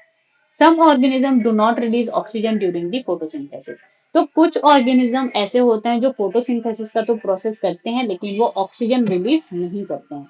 When H2S instead in this hydrogen donor for purple and green sulfur bacteria, the oxidation product is sulfur or sulfate depending on the organism, not oxygen। ठीक है, तो ये चीज हमने यहाँ पे देखा, ठीक है, कि ये जो सल्फर बैक्टीरिया है वहां पे हाइड्रोजन डोनर वाटर ना होकर के कौन है, H2S है, हाइड्रोजन सल्फाइड है, और वहां पे बाई प्रोडक्ट ऑक्सीजन नहीं बनेगा, या तो सल्फर होगा या फिर सल्फेट होगा। That is the clear line of the NCERT. Okay, the oxidation products is sulphur और सल्फेट। यहां तक बात समझ में आई, depending on the organism and not oxygen. Hence, he inferred that the oxygen evolved by the green plant comes from the H2O, not from the carbon dioxide। तो उन्होंने ये फिर ये कंक्लूजन निकाला कि ऑक्सीजन जो इवॉल्व होता है, जो निकलता है ग्रीन प्लांट में, वो कहाँ से आता है, H2O से आता है, कार्बन डाइऑक्साइड से नहीं आता है। ये किसने बताया, वेन नील ने बताया, ठीक है। ये आपको याद रखना है कि ये जो ऑक्सीजन आ रहा है वो कहाँ से आ रहा है, यहाँ पे वाटर से आ रहा है, कार्बन डाइऑक्साइड से नहीं आ रहा है। This was later proved by the using radioisotope techniques. The correct equation that would represent as the overall process of photosynthesis is therefore। Okay, तो ये जो स्टेटमेंट है जिसको वैन नील ने अपने पर्पल एंड सल्फर बैक्टीरिया ये जो काम है उनसे दिया था कि ये जो ऑक्सीजन है वो इवॉल्व हो रहा है H2O से, कार्बन डाइऑक्साइड से नहीं। ये बाद में प्रूव किया गया कौन से टेक्निक से, रेडियो आइसोटोपिक टेक्निक से इसको क्या किया गया, प्रूव किया गया, ठीक है। तो रिएक्शन यहाँ पे क्या हो जाएगा, 6CO2 12H2O, लाइट यहाँ पे आएगा C6H12O6 and then H2O, and as a by product यहाँ पे क्या बनेगा, ऑक्सीजन बनेगा, किसमें, in the green plants photosynthesis process. Okay, where C6H12O6 represent glucose, the oxygen release is from water. This was proved using radioisotope techniques Note that is not a single reaction but description of multi-step process called photosynthesis. Okay, तो देखो यहाँ पे ये जो reaction जो लिखा है, तो इसमें सिसिक एच12O6 क्या है, ग्लूकोज है, ऑक्सीजन कहाँ से आ रहा है, कहाँ से इवॉल्व हो रहा है, वाटर से। ओके, और ये चीज जो है कहाँ कैसे प्रूव की गई, रेडियो आइसोटोप टेक्निक को यूज करके प्रूव की गई। ठीक है, और यहाँ पे ये भी चीज नोट करने वाली है कि ये जो आपको सिंगल रिएक्शन जो इस तरह से दिख रहा है, वो बस ऐसे नॉर्मली सिंगल रिएक्शन नहीं है। यहाँ पे क्या है, it is not a single reaction but description of a multi step process. तो यहाँ पे बहुत सारे मल्टी स्टेप प्रोसेस हुए हैं जिसको आपको इस तरह से सिंगल रिएक्शन में बताया जा रहा है, जिसको हम क्या कह रहे हैं, photosynthesis. Okay, can you explain why 12 molecules of water as substrate are used in the equation given above? तो यहाँ पे आपसे पूछा जा रहा है कि ये जो वाटर मॉलिक्यूल है उसका 12 यहाँ पे क्यों लिए हैं। ठीक है, तो इट्स अ बेसिक थिंग, अगर आप केमिस्ट्री पढ़े तो to balance the equation. Okay, चलो नाउ, तो यहाँ से कंक्लूजन हमें क्या क्या मिला कि वॉन नील के जो एक्सपेरिमेंट है, the source of oxygen release in photosynthesis is water, not carbon dioxide. Okay, and this idea was later confirmed by using radioisotope technique. ये जो ऑक्सीजन है O18 लेबल वाटर। तो देखो ये जो रिएक्शन है, ठीक है, इसी रिएक्शन में रेडियो आइसोटोप टेक्निक में क्या किया, ये जो ऑक्सीजन है उसको 18, ठीक है, ऑक्सीजन जनरली कितना होता है 16, ठीक है, इसका जो एटॉमिक नंबर है वो 8 होता है, एंड जो मास होता है वो कितना होता है 16, लेकिन हमने वहां पे O18 हमने यहाँ पे लिया, जिसमें रेडियो आइसोटोप टेक्निक है। फिर हमने यहाँ पे डिटेक्ट किया कि ये जो ऑक्सीजन है वो भी यहाँ पे क्या आ रहा है, O18 ही आ रहा है, और कार्बन डाइऑक्साइड का जो ऑक्सीजन था वो O16 था, तो यहाँ पे O16 आ रहा है। यहाँ तक बात समझ में आई? ओके, चलो, तो रेडियो आइसोटोप आइसोटोप टेक्निक में हमने यहाँ पे O18 ऑक्सीजन यूज किया था, that is the important point. Now let's move forward, where does photosynthesis take place. तो यहाँ पे फोटोसिंथेसिस हो कहाँ पे रही है, you would of course answer in the green leaf, कि ग्रीन लीफ में हो रहा है, और in the chloroplast, based on the what you earlier read in chapter 8। तो चैप्टर 8 जो सेल बायोलॉजी चैप्टर है उसमें हमने पढ़ा कि ये जो फोटोसिंथेसिस जो प्रोसेस होता है वो ग्रीन लीफ में होता है और या फिर क्लोरोप्लास्ट में होता है। You are definitely right. Yes, you are right. Photosynthesis does take place in the green leaves of plants, but it does so also in other green parts of the plants. तो जो photosynthesis जो process है वो green leaves में तो होता ही है, साथ ही प्लांट में जो अदर ग्रीन पार्ट्स है लीफ को छोड़ करके वहां पर भी फोटोसिंथेसिस का प्रोसेस होगा। Can you name some other parts where you think photosynthesis में occur? Okay, so you have to answer this. Think, you would recollect from previous unit that the mesophyll cells in the leaves have a large number of chloroplasts. तो हमने क्या पढ़ा था वहां पे, monocot and dicot का leaf structure पढ़ा था, और उसमें हमने मेसोफिल सेल्स के बारे में पढ़ा था। और वो जो मेसोफिल सेल्स है उसमें जो है आपको बहुत सारे 20 to 25 जो है क्लोरोप्लास्ट आपको सिंगल सेल में आपको देखने को मिलते हैं। Usually, the chloroplasts align themselves along the walls of the mesophyll cell such that they get the optimum quantity of the incident light. ठीक है, तो आप जो ये क्या है लीफ का जो है डाइकॉट लीफ का यहाँ पे स्ट्रक्चर दिया गया है, जिसमें आपको दो तरह के मेसोफिल देखने को मिलते हैं। ठीक है, ये क्या है पेलिसेड मेसोफिल और क्या है स्पॉन्जी मेसोफिल। इसी मेसोफिल सेल के अंदर आपको जो है क्लोरोप्लास्ट जो है देखने को मिलता है। ठीक है, अब देखो ये क्या है ग्रीन लीव्स, ग्रीन लीव्स में क्या है मेसोफिल सेल्स। अब इस मेसोफिल सेल्स में लार्ज नंबर ऑफ क्लोरोप्लास्ट आपको देखने को मिलते हैं, और जो क्लोरोप्लास्ट है ये align the along the walls of the mesophyll cells. तो मेसोफिल सेल्स के ये क्या करते हैं, अलोंग दी वॉल्स ये जो है अरेंज होते हैं, ताकि वो क्या करे, optimum quantity of the incident light, तो जो भी लाइट यहाँ पे पड़ रही है, ठीक है, उसका वो क्या करे, ऑप्टिमम लाइट, मैक्सिमम लाइट वो क्या कर सकें, पा सकें, इसीलिए वो जो है along the walls of the mesophyll cells present होते हैं कौन, क्लोरोप्लास्ट। ठीक है, when do you think the chloroplast will be aligned with their flat surface parallel to the walls, when would they perpendicular to the incident light? So that is the question for you guys, you have to find the answer. Okay, तो आप क्या कर सकते हैं, other कोई book पढ़ सकते हैं या फिर आप नेट में भी इसको चेक कर सकते हैं। चलो, now you have studied the structure of chloroplast in chapter 8। तो चैप्टर 8 में क्या हमने क्लोरोप्लास्ट का स्ट्रक्चर पढ़ा था? यस, ठीक है, तो हमने चैप्टर 8 में सेल बायोलॉजी में हमने ये चीज पढ़ी थी। ठीक है, देखो क्लोरोप्लास्ट के बारे में हमने वहां पे क्या क्या पढ़ा था, डबल मेम्ब्रेन बाउंड स्ट्रक्चर है, आउटर मेम्ब्रेन, ठीक है, इनर मेम्ब्रेन, तो आउटर मेम्ब्रेन मोर परमिएबल होता है, इनर मेम्ब्रेन लेस या फिर सिलेक्टिव परमिएबल होता है। Space limited by inner membrane हम इसको क्या कहते हैं, स्ट्रोमा कहते हैं। ठीक है, ये क्या हो गया, ठीक है, this is the outer membrane, this is inner membrane. अब इनर मेम्ब्रेन के थ्रू जो भी यहाँ पे स्पेस लिमिटेड है, इसको हम यहाँ पे क्या कह रहे हैं, स्ट्रोमा कह रहे हैं। ओके, नाउ अब ये जो स्ट्रोमा है, it is the fluid field matrix है, और इसमें जो है थैलेकॉइड क्या होता है, प्रेजेंट होता है। इसके अलावा ये जो स्ट्रोमा है, इसमें आपको डीएनए, सर्कुलर डीएनए देखने को मिलेगा, 70s ribosome, enzyme for dark reaction आपको देखने को मिलेगा, स्टार्च ग्रेन्यूल्स आपको देखने को मिलेंगे, and it is the site of Calvin cycle और डार्क रिएक्शन। ठीक है, अब यहाँ पे डार्क रिएक्शन का यहाँ पे क्या मिल रहा है, एंजाइम मिल रहा है, तो यही क्या होगा, stroma he site of dark reaction Calvin cycle होगा। ठीक है, यहाँ पे आपको इसी चैप्टर में फिगर 11.2 में ये डायग्राम दिया गया है, diagrammatic representation of electron micrograph of section of chloroplast. ठीक है, सो this is the outer membrane, this is the inner membrane. अब इनर मेम्ब्रेन के अंदर जो भी स्पेस है, इसको हम यहाँ पे क्या कह रहे हैं, स्ट्रोमा कह रहे हैं। यहाँ तक बात समझ में आई। यहाँ पे आपको ये राइबोसोम देखने को मिल रहे हैं, जो कि 70s राइबोसोम होगा। These are the starch granule, okay, and ये जो स्ट्रक्चर है, that is the lipid droplet. यहाँ तक बात समझ में आई। ओके, नाउ अब यहाँ पे हम क्या करेंगे, यहाँ पे आपको ये यहाँ पे क्या देखने को मिल रहा है, ग्रेना, और ये जो स्ट्रक्चर है पूरा को पूरा ये क्या है, ग्रेना, ये भी क्या है, ग्रेना। जो दो ग्रेना को आपस में जोड़ता है उसको हम क्या कहते हैं, स्ट्रोमा लैमेली कहते हैं। ओके, यहाँ तक बात समझ में आई। अब देखो थैलेकॉइड क्या है, थैलेकॉइड जो है स्ट्रोमा में प्रेजेंट होता है, और इसी थैलेकॉइड में जो है जो क्लोरोफिल पिगमेंट की हम बात करते हैं, वो इसी थैलेकॉइड मेम्ब्रेन में क्या होता है, प्रेजेंट होता है। और इसमें क्या होता है, लाइट रिएक्शन होता है, जो कि हम देखेंगे, light reaction and dark reaction. Flattened membrane bound sac होता है ये इस तरह से, ठीक है, एंड इसके अंदर ये क्या है, मेम्ब्रेन है, ठीक है, अंदर से मेम्ब्रेन। अब यहाँ पे जो भी स्पेस यहाँ पे प्रेजेंट है, उसको हम क्या कहते हैं, lumen, space enclosed bye it's membrane. यहाँ तक बात समझ में आई, दिस इज द थैलेकॉइड। अब बहुत सारे थैलेकॉइड इस तरह से पाइलअप होते हैं, इस तरह से एक के ऊपर जमे हुए होते हैं, जिसको हम क्या कहते हैं, ग्रेना या फिर grana. Stacks of the थैलेकॉइड्स like pile of the points.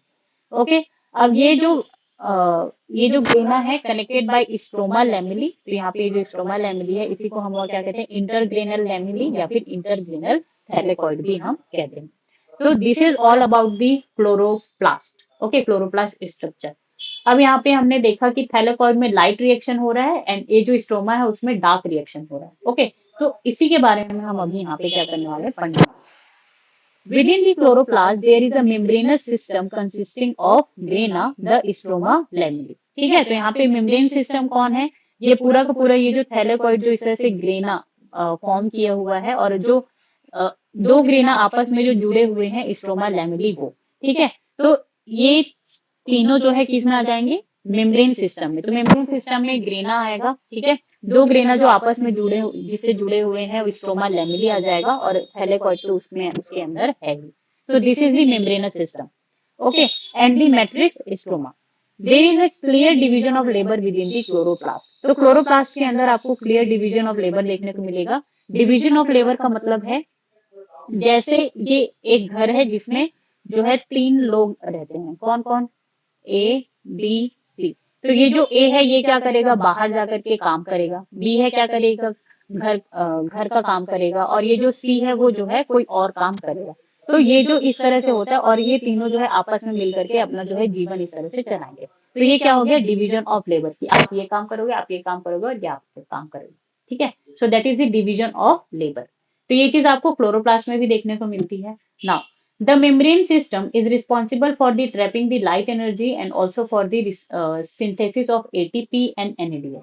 ठीक है, तो यहाँ पे क्लोरोप्लास्ट में आपको मेम्ब्रेन सिस्टम एंड स्ट्रोमा। तो ये जो मेम्ब्रेन सिस्टम है, इसमें क्या होता है, लाइट या फोटोकेमिकल रिएक्शन होता है। ठीक है, डायरेक्टली लाइट ड्रिवन, मतलब लाइट होगा तभी यहाँ पे क्या होगा, काम होगा। मेम्ब्रेन सिस्टम, तो ये जो मेम्ब्रेन सिस्टम है, रिस्पॉन्सिबल होता है किस लिए, जो भी लाइट एनर्जी आ रही है सन से, उसको ट्रैप करती है और सिंथेसाइज करेगी क्या, एटीपी एंड एनएडीपीएस। तो ATP and NADPS are the energy currency. ठीक है, इनसे हमको एनर्जी जो है हमको मिलती है। यहाँ तक बात समझ में आई। तो ये क्या हो गया, मेम्ब्रेन सिस्टम का काम हो गया। वहीं अगर हम स्ट्रोमा की बात करें, तो यहाँ पे enzymatic reaction synthesise sugar which in turn forms starch. तो ये जो स्ट्रोमा है, स्ट्रोमा में क्या होता है, आपका डार्क और कार्बन रिएक्शन होता है जो कि डायरेक्टली लाइट ड्रिवन नहीं होता। ओके, और यहाँ पे आपको सिंथेसिस ऑफ शुगर जो है देखने को मिलता है। Now, the former set of the reactions, since they are directly light driven, are called light reaction, which is photochemical reaction. The latter are not directly light driven, but are dependent on the products of light reaction ATP and NADPH. Okay, अब देखो यहाँ पे सबसे पहले line में ये जो orange colour का आपको लिखा है, इसमें सबसे पहले हमने मेम्ब्रेनस सिस्टम के बारे में पढ़ा कि यहाँ पे लाइट एनर्जी को ट्रैप किया जाता है और एटीपी एंड एनएडीपीएच को क्या किया जाता है, यूज किया जाता है। ठीक है, उसके सेकंड ग्रीन लाइन में हमने स्ट्रोमा के बारे में पढ़ा। उसके बाद यहाँ पे लिखा है द फॉर्मर। ठीक है, the former set of reaction since they are light driven are called light reaction photochemical reaction. तो जो फॉर्मर का मतलब होता है कि यहाँ पे ये जो पहला लाइन है जो ऑरेंज है और सेकेंड लाइन जो है क्या है, ग्रीन में है। ओके, ये चीज मैंने हाईलाइट की है।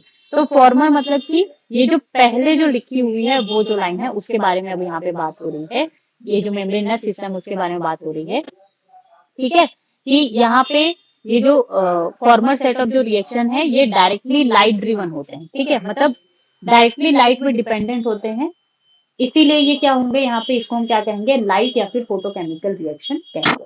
और द लेटर, लेटर का मतलब जो बाद का लाइन है वो, the latter are not directly light driven but are dependent on the products of light reaction ATP and NADPH. ठीक है, तो यहाँ पे क्या होता है, ये जो डार्क रिएक्शन होगा तो वो जो है not directly light driven, light driven में डायरेक्टली डिपेंडेंट नहीं होंगे, लेकिन डिपेंड होंगे किसमें, प्रोडक्ट ऑफ लाइट रिएक्शन। जैसे कि ये जो एटीपी एंड एनएडीपीएच जो फॉर्म हो रहा है ना, इसमें ये जो डार्क रिएक्शन है वो क्या होगा, डिपेंडेंट होगा।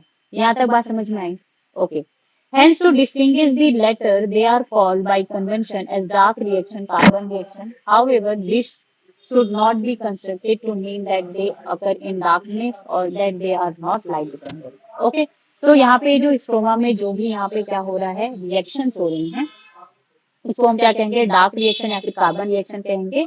ठीक है, और देखो यहाँ पे ये लाइन लिखी गई है कि यहाँ पे अगर हम इसको डार्क रिएक्शन कह रहे हैं, इसका मतलब ये बिल्कुल नहीं है कि ये जो है डार्कनेस में ही होगा या फिर ये लाइट डिपेंडेंट बिल्कुल भी नहीं है। ठीक है, यहाँ तक बात समझ में आई? ओके, तो डार्क रिएक्शन का मतलब आपको ये नहीं समझना है कि ये नाइट में होगा, वो डे में हो ही नहीं सकता, वो दिन में भी होता है। ठीक है, डार्क रिएक्शन का मतलब आपको ये भी नहीं समझना है कि ये लाइट बिल्कुल भी लाइट डिपेंडेंट नहीं है। हाँ, ये डायरेक्टली लाइट ड्रिवन नहीं है, डायरेक्टली लाइट पे डिपेंडेंट नहीं है, लेकिन जो लाइट रिएक्शन में जो प्रोडक्ट फॉर्म हो रहे हैं एटीपी एंड एनएडीपीएच, उनपे ये क्या है, डिपेंडेंट है।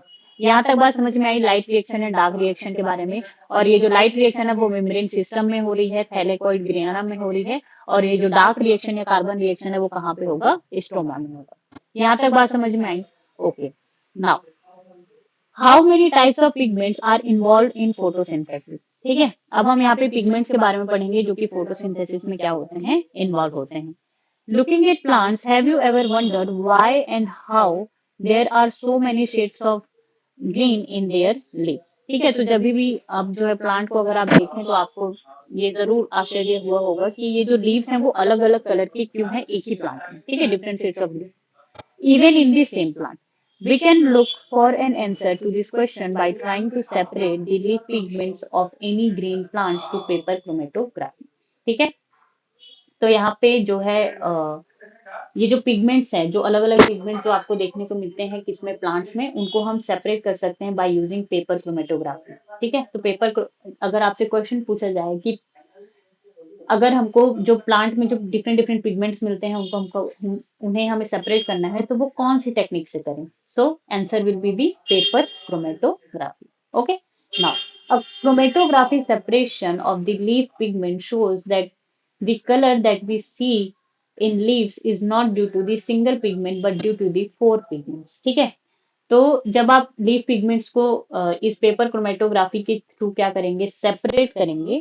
ठीक है, तब आपको पता चलेगा, तब आपको वहां पे 4 पिगमेंट्स देखने को मिलेगा। तो जो भी हमें लीफ के जो कलर देखने को मिलते हैं वो एक पिगमेंट की वजह से नहीं, वो वहां पे 4 पिगमेंट्स जो है वहां पे होते हैं। ठीक है, क्लोरोफिल ए ब्राइट और blue green in chromatogram, chlorophyll b yellow green, xanthophyll yellow, and carotenoids yellow to yellow orange. Let us now see that roles various pigments play in the photosynthesis. देखो, अब यहाँ पे एक है क्या chromatograph और एक है क्या क्रोमेटोग्राफ। ठीक है, तो क्रोमेटोग्राफ का मतलब जो भी चीजें आप जो है यहाँ पे पेपर पेपर में जो आप कलर्स देखेंगे, ठीक है, तो वो क्या हो जाएगा क्रोमेटोग्राफ। और जो एक्चुअल जो आप यहाँ पे इस तरह से बना करके देखेंगे, जो जिसको हम एक्चुअली ग्राफ कहते हैं, इसको हम क्या कहेंगे, क्रोमेटोग्राम कहेंगे। ठीक है, चलो यहाँ पे क्या है, four main pigments found in green leaves. तो पिगमेंट पहला क्या है, chlorophyll A, chlorophyll B, xanthophyll and carotenoids. Colour on chromatogram मतलब कि ये जो ग्राफ्स हैं, ठीक है, ये जो ग्राफ है ये क्या है, क्रोमेटोग्राम है, क्रोमेटोग्राम। ओके, तो इसको हम क्या कहेंगे, क्रोमेटोग्राम कहेंगे। तो क्रोमेटोग्राम में क्लोरोफिल ए जो है आपको कलर क्या देखने को मिलेगा, ब्राइट और ब्लू ग्रीन। क्लोरोफिल बी की बात करें, येलो और ग्रीन, ठीक है, yellow to green. xanthophyll yellow and carotenoids कैसा होगा, येलो टू ऑरेंज।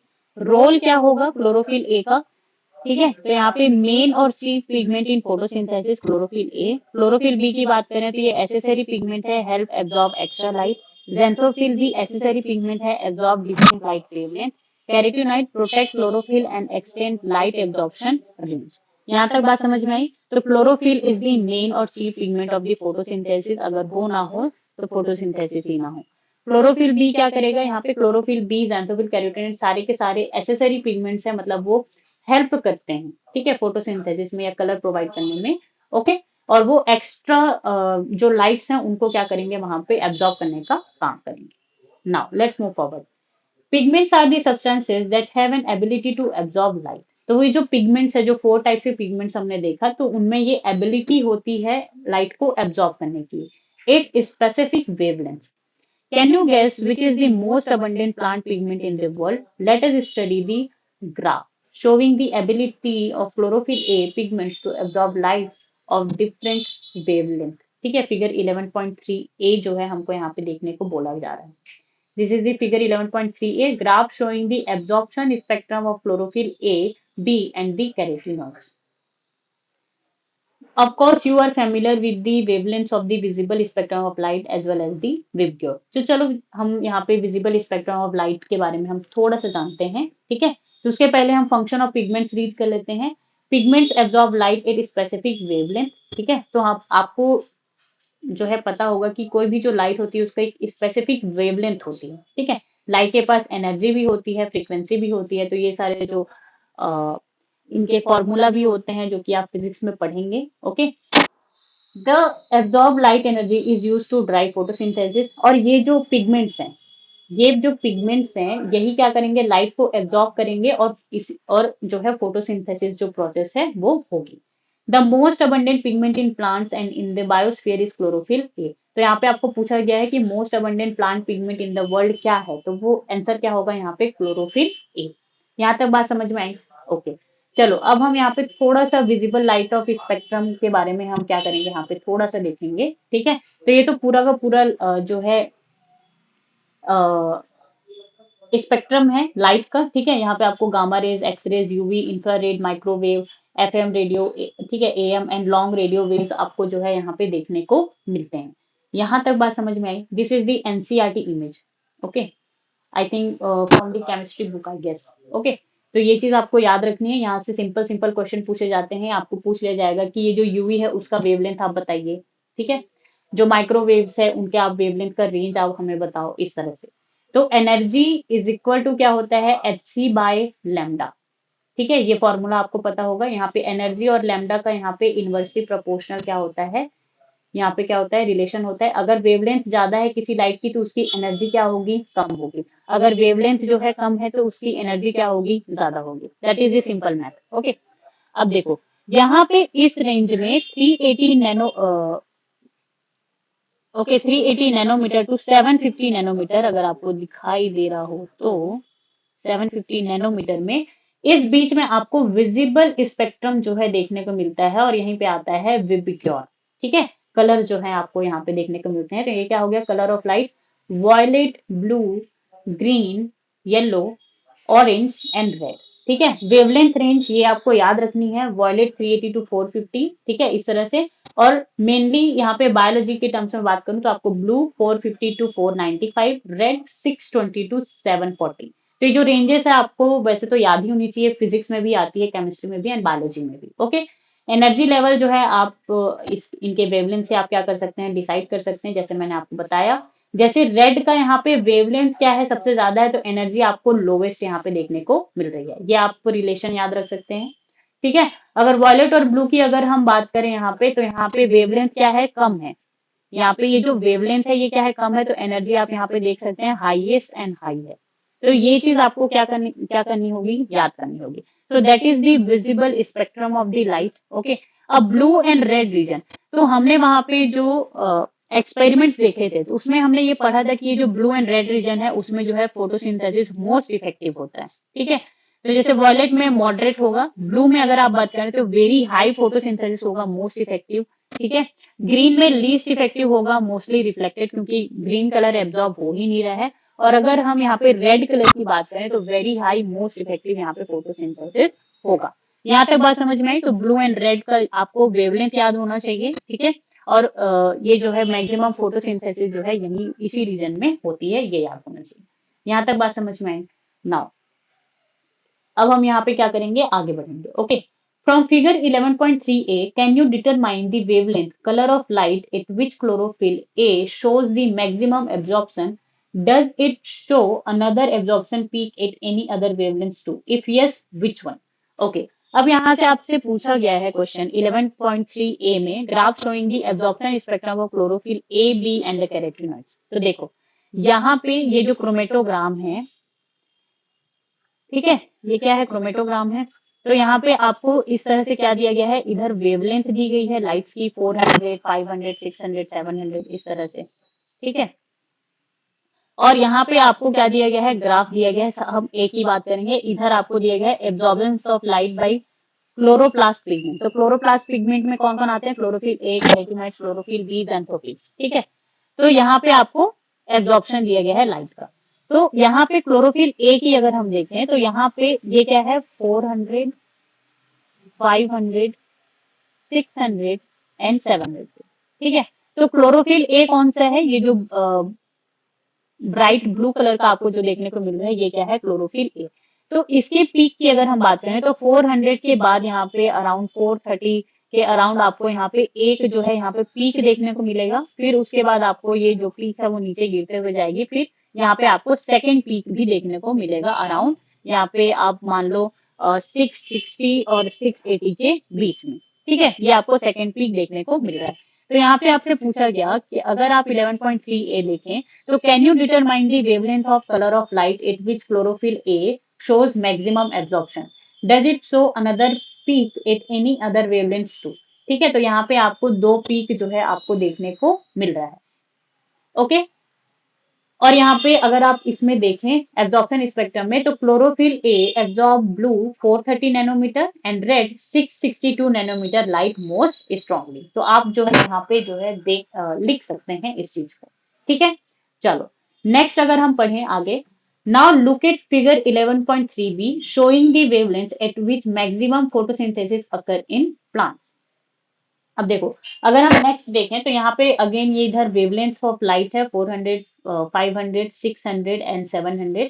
अब यहाँ पे इधर क्या दिया गया है, रेट ऑफ फोटोसिंथेसिस की, फोटोसिंथेसिस कौन से लाइट पे सबसे ज्यादा हो रही है। अब जहाँ पे फोटोसिंथेसिस ज्यादा होगा वहां पे ऑक्सीजन रिलीज भी ज्यादा होगा, ठीक है। तो इसको मेजर कैसे किया, मेजर बाई ऑक्सीजन रिलीज। तो देखो यहाँ पे ये जो पीक है जहाँ पे क्लोरोफिल ए का जो है पीक आया था एब्जॉर्प्शन ऑफ लाइट का, वहीं पर ही आपको जो है देखने को मिल रहा है ये चीज, ठीक है। और सेकेंड पीक पर भी आपको फोटोसिंथेसिस का ये जो ग्राफ है, तो फोटोसिंथेसिस सबसे ज्यादा यहाँ पे कहाँ पे हो रही है, जहाँ पे सेकेंड पीक आपको क्लोरोफिल ए का देखने को मिला था वहां पर, ठीक है। तो ये अराउंड 680 नैनोमीटर के अराउंड जो है आपको फोटोसिंथेसिस का जो रेट है वो सबसे ज्यादा देखने को मिल रहा है। ओके। तो 11.3b graph showing action spectrum of the photosynthesis. तो ये जो पहला था ये क्या था, एब्जॉर्प्शन स्पेक्ट्रम था, और ये जो सेकंड था वो क्या था, एक्शन स्पेक्ट्रम। तो यहाँ पे हम डिफरेंस पढ़ेंगे एब्जॉर्प्शन वर्सेस एक्शन स्पेक्ट्रम, ठीक है। तो एब्जॉर्प्शन स्पेक्ट्रम में क्या होगा, wavelength of light absorb by the pigments. तो कौन से पिगमेंट के द्वारा कौन सी वेवलेंथ ऑफ लाइट जो है एब्जॉर्ब की गई है, that is the absorption spectrum. Observation, chlorophyll a जो है ब्लू कलर पे पीक शो कर रहा है वहां पे 430 नैनोमीटर पे, एंड रेड रीजन पे जो है आपका लाइट जो है मोस्ट स्ट्रांगली वहां पे ऑब्जर्व एब्जॉर्ब हो रहा है यहाँ पे, ठीक है। एक्शन स्पेक्ट्रम की बात करें जिसके बारे में हमने पढ़ा, तो यहाँ पे rate of photosynthesis at different wavelength आपको देखने को मिलेगा किसमें, एक्शन स्पेक्ट्रम में। Okay, highest in blue and red region, lowest in green region. यहाँ तक बात समझ में आई। तो ग्रीन रीजन आपको यहाँ पे कहाँ पे होगा, 495 टू 570 नैनोमीटर, ठीक है। तो 495 मतलब कि यहाँ से लेकर के 575 यहाँ पे, तो ये ग्रीन रीजन में आपको सबसे कम लाइट एब्जॉर्प्शन भी सबसे कम है, और जो फोटोसिंथेसिस का जो रेट है, देखो यहीं पर ये क्या है, फोटोसिंथेसिस का रेट सबसे ज्यादा कम है। तो ये चीज आपको क्या रखनी है, ध्यान रखनी है। ओके, नाउ अब हम यहाँ पे आगे पढ़ते हैं। Can you see that the wavelength at which there is a maximum absorption by chlorophyll a. तो हमने वहां पे देखा कहाँ पे, ब्लू एंड रेड रीजन्स पे आपको जो है मैक्सिमम एब्जॉर्प्शन ऑफ क्लोरोफिल ए देखने को मिलेगा। Also so high rate of the photosynthesis, और इसी रीजन पे ही आपको हाई रेट ऑफ फोटोसिंथेसिस भी देखने को मिल रहा है। Hence, we can conclude that chlorophyll A is the chief pigment associated with the photosynthesis. तो यहाँ पे हम ये कंक्लूजन निकाल सकते हैं कि क्लोरोफिल ए जो है चीफ पिगमेंट होता है या मेन पिगमेंट होता है फोटोसिंथेसिस से related. But by looking at figure 11.3c, can you say that there is a complete one-to-one overlap between the absorption spectrum of chlorophyll A and the action spectrum of the photosynthesis? Okay, so by looking at 11.3c, graph showing action spectrum of photosynthesis superimposed on the absorption spectrum of chlorophyll A, ठीक है। तो यहाँ पे light absorb और इधर wavelength दिया गया है, तो यहाँ पे ये जो एब्जॉर्प्शन स्पेक्ट्रम का ये जो क्लोरोफिल ए वाला जो ग्राफ है, और ये जो रेट ऑफ फोटोसिंथेसिस का ये जो ग्राफ है, इसको सुपर इम्पोज किया गया है, एक साथ लेकर के आया गया है। अब देखो यहाँ पे एब्जॉर्प्शन ऑफ क्लोरोफिल ए, इसका जो पीक है और ये जो रेट ऑफ फोटोसिंथेसिस का ये जो पीक है, तो वो आपको सेम जगह पर ही आपको देखने को मिल रहा है ऑलमोस्ट। ओके, तो इसीलिए यहाँ पर ये जो क्वेश्चन पूछा गया है कि क्या आप ये बता सकते हैं, कैन यू से दैट, कि यहाँ पे complete one to one overlap है between the absorption spectrum of chlorophyll a and spectrum action spectrum of photosynthesis. तो यहाँ पे आपको क्या लिखना है, यस लिखना है, ठीक है। ये सेम चीज हमने कहाँ पे पढ़ी थी, ओके देखो यहाँ पे ये जो इंगलमैन्स एक्सपेरिमेंट वाले जो पैराग्राफ में आप यहाँ पे देख सकते हैं, इट रिजेंबल्स रफली the absorption spectrum of chlorophyll a and b, ठीक है। तो ये जो एक्शन स्पेक्ट्रम है, first action spectrum of photosynthesis was thus described, it resembles रफली the absorption spectrum of the chlorophyll a and b. इसका मतलब यहाँ पे क्या है, जो एब्जॉर्प्शन एंड एक्शन स्पेक्ट्रम है वो वन टू वन, वो हैंड इन हैंड जाता है। यहाँ पे जहां पे एब्जॉर्प्शन ज्यादा है वहीं पर ही क्या होगा, एक्शन भी वहां पे, यानी कि फोटोसिंथेसिस का जो प्रोसेस है वो भी वहां पे क्या होगी, ज्यादा होगी। यहाँ तक बात समझ में आई, okay. So that is the all about the graph which you have to remember, which you have to understand. अगर आपको इस ग्राफ से रिलेटेड कोई क्वेरी हो तो आप मेरे को कमेंट में बता सकते हैं। Now, one last paragraph. These graphs together show that most of the photosynthesis takes place in the blue and red regions of the spectrum. Some photosynthesis takes place at the other wavelengths of the visible light spectrum. ठीक है, तो यहाँ पे most of the photosynthesis आपका जो है blue and red reason में आपको देखने को मिलेगा, और some other wavelengths of the visible spectrum में भी आपको जो है फोटोसिंथेसिस प्रोसेस देखने को मिलेंगे। Let us see how this happen. दो chlorophyll is the major pigment responsible for the trapping light. तो अब हम देखते हैं कि ये चीज हुआ कैसे। देखो, तो ये जो क्लोरोफिल है वो क्या है, मेजर पिगमेंट है for the trapping of light. Other thylakoid pigments like chlorophyll B, xanthophylls, carotenoids, which are called accessory pigments, absorb light and transfer the energy to chlorophyll A. देखो, अब यहाँ पे जो क्लोरोफिल, देखो यहाँ पे क्या है, क्लोरोप्लास्ट। क्लोरोप्लास्ट में क्या है, ग्रेना। ग्रेना किससे मिलकर के बना हुआ है, थैलेकॉइड से। और ये जो थैलेकॉइड है, इसी में ये जो है क्या है, क्लोरोफिल पिगमेंट प्रेजेंट होता है। और ये क्लोरोफिल पिगमेंट है, इसमें आपको दो तरह के, एक चीफ पिगमेंट यानी कि मेन पिगमेंट देखने को मिलेगा, और एसेसरी, ठीक है, जो सहायक होते हैं वो। तो पिगमेंट्स को हमने दो पार्ट में डिवाइड कर दिया, एक चीफ या फिर मेन पिगमेंट जो कि क्या है क्लोरोफिल ए, एसेसरी पिगमेंट्स जो जितने बाकी जो पिगमेंट्स है क्लोरोफिल बी, कैरोटीनॉइड, ज़ैंथोफिल्स, ये इसमें आ जाएंगे एसेसरी पिगमेंट्स। अब ये जो एसेसरी पिगमेंट्स है ये क्या करते हैं, absorb extra wavelength light and transfer the energy to chlorophyll A।